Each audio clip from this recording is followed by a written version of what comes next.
전미예수님, 오늘 연중제 1주간 목요일 복음 묵상 함께 하도록 하시겠습니다.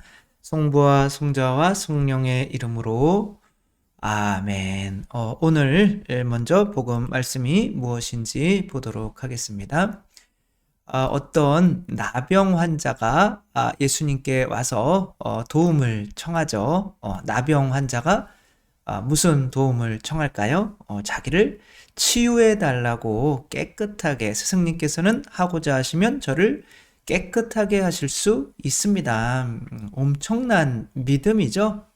사람이 나병이 걸려가지고 온 몸이 허물어져 가는 것을 이 질서와 에너지를 다시 넣어줄 수 있다는 것은 예수님이 창조자시라는 것을 인정하는 행위인 거고, 그 믿음에 예수님께서는 가엾은 마음이 드셔서 손을 내밀어 그에게 대시며 말씀하셨다.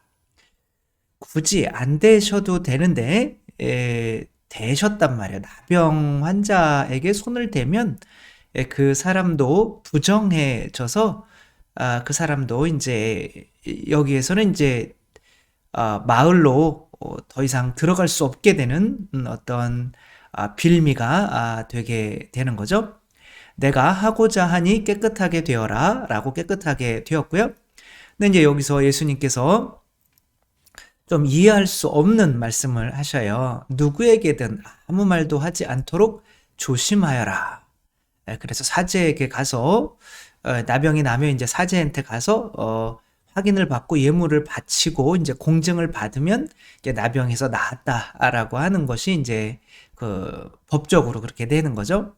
근데 이제 이 사람은 아무래도 믿음이 엄청난 사람이잖아요. 그래서 예수님께서 다른 사람들에게 말하지 말라고 한 것에 대한 명령에 대한 어떤 그 중요성을 크게 인식하지는 못하고 일단은 내가 생각하기에 다른 사람들에게 이 일을 널리 알리면 예수님께도 복음을 전하는데도 도움이 되겠다. 누구나가 다 그렇게 생각할 수 있죠. 내가 나병이 나았는데 그거를 전하고 싶잖아요. 그러나 결과는 예수님께서는 더 이상 드러나게 고을로 들어가지 못하시고 바깥 외딴 곳에 머무르게 되는 거죠. 아무래도 뭐 다른 복음서 같은 경우는 뭐 안식일을 어기기도 하시고 뭐 여러 가지가 있겠지만 여기에서 고을로 들어가시지 못하는 이유는 아마도 나병 환자와 접촉하셨기 때문일 수 있죠. 그럼 우리가 우리 입장에서 이 나병 환자를 치유해준 이렇게 만지시잖아요. 안 만지셔도 되는데 그래가지고 안 좋게 된 거죠. 근데 이제 나병 환자는 지금 엄청난 믿음으로 은총을 받았죠. 그런데 우리가 성체 한 번만 영하면 되나요? 그게 이제 한 번 해도 충분하기는 하지만 내 안에 하느님께서 사시게 되는 거니까. 근데 이제 그거를 자꾸 잊어버리니까 그래도 성체를 자주 영하려고 하는 거잖아요. 근데 이 나병 환자가 예수님의 말씀에 불순종한 것 때문에, 내 생각이 옳다고 생각한 것 때문에 예수님께서 이렇게 많은 오히려 피해를 당하게 되셨죠. 그렇다면 이 사람이 또 예수님께 와서 다른 은총을 청할 수 있을까? 굉장히 어렵다라고 생각을 하는 거죠. 예를 들면 이제 본당 신부님이 이제 이렇게 해라라고 했는데 본당 신부님이 이제 11조를 해라, 제 얘기죠. 라고 했는데 그 신자분이 이건 좀 아닌 것 같다라고 해서 주교님한테 이제 신부님 이상하다라고 편지를 썼었어요. 그러니까 이제 이게 내가 우리 성당을 위하는 뭐 그런 일은 없어요, 우리 성당에. 그러나 이제 예를 들자면 그렇게 해서 이제 피해를 저한테 줬다라고 하면 이제 나중에서야 내가 잘못했네 라고 하더라도 자기가 주교님한테 그렇게 하고 다른 사람들한테 그렇게 하고 했던 것 했는데 다시 와서 저한테 이렇게 다시 뭔가를 청하기가 정말 엄청난 믿음과 겸손함이 아니면 될 수가 없겠죠. 그래서 맞죠. 우리가 구원되고 하는 거는 그분에 대한 믿음, 그리고 또 그분에 대한 감사로 우리가 하느님의 자녀로 변화되게 되는 거죠. 그리고 가장 중요한 것은 무엇보다도 감사겠죠. 그래서 이 감사한 이 사람이 계속 그 감사가 유지되면 내가 너무 감사해서 예수님께 무엇이라도 좀 해드리려고 하다가 보면 내가 예수님께서 원하시는 모습이 되어가는 거죠. 근데 지금 뭔가 잘못됐어요. 틀어졌어요. 그래서 아이들도 이게 부모님한테 내가 너무 부모님이 나를 키워주시고 하는 게 고마워서 이렇게 해야 되는데 그게 뭔가 좀 잘못된 걸 수도 있잖아요. 부모님이 힘들게 일하시니까 나는 사기를 쳐가지고 아니면 친구들 물건을 훔쳐가지고 엄마 아빠가 굳이 가방을 안 사줘도 되게 뭐 이런 거는 오히려 엄마 아빠에게 고마워서 하는 거긴 하지만 엄마 아빠에게 피해를 주는 거죠. 그러면 그 감사가 유지될 수 있을까요? 유지될 수가 없겠죠. 은총을 받아도. 그러면 더 이상 은총을 못 받게 되는 상황에 머무르게 되는 거죠. 오늘 주제는 이거예요. 왜 우리는 성체를 영하는데도 감사가 지속되지 못할까? 그리고 성체를 영하고 나서도 계속 이거 주세요, 저거 주세요. 난 이게 부족해요. 뭐 이게 될까? 왜 완전한 감사가 나오지 않을까? 감사가 나와야 그렇게 감사하는 만큼만 이렇게 변화될 수 있는 거죠. 그러니까 부모님에게 더 이상 감사를 하지 않게 된 아이, 뭐 그냥 쉽게 사춘기 정도가 되면 더 이상 부모님을 닮아가지는 않아요. 왜냐하면 이제 자기 뜻대로 이제 살아갈 것이기 때문에 그렇죠. 한맥투자증권이라고 뭐 진로 그룹에 있다가 뭐 여러 단계를 거쳐서 정말 큰 회사로 투자증권으로 이제 성장한 회사가 있었어요. 근데 이제 한 직원이 뭐 너무 감사하죠. 돈도 많이 주고 뭐 그때 증권사가 근데 한 직원이 2013년에 이제 하지 말아야 될 행동을 하게 됩니다. 그냥 실수죠.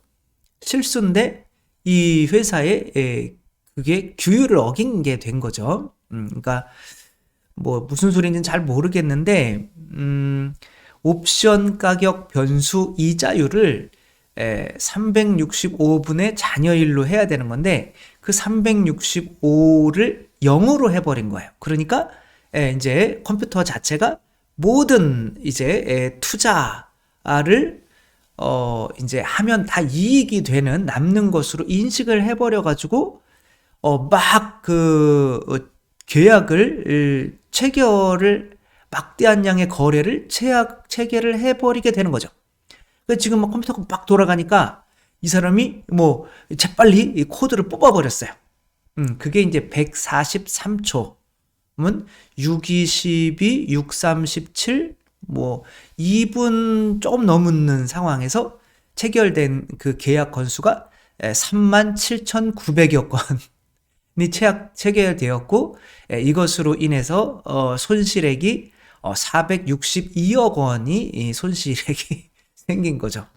2분에 462억 원이 이렇게 하고 그래서 다음날 정규 직원 45명, 계약 직원 100명, 그다음에 임직원이 이제 157명이나 됐었는데 임직원도 120명이 이제 잘리고 이런 사태. 그러나 또 그 손해를 어떻게 462억 원을 감당하지가 못해서 몇 년 뒤에는 결국에는 파산하게 되는 정말 2분 투자 그게 숫자 하나 잘못 기입해서 근데 이 직원은 자기를 그래도 뽑아주고 여기에서 근무하고 봉사할 수 있게 해준 것에 대해서 얼마나 감사해요.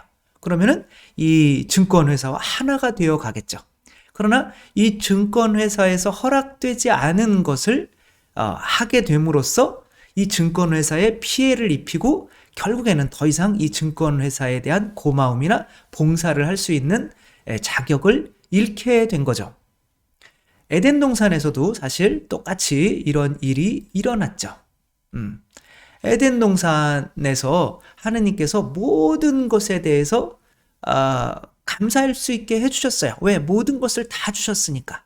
그리고 그 봉사를 하는 방법은 동물들에게 이름을 지어주는 것이었어요.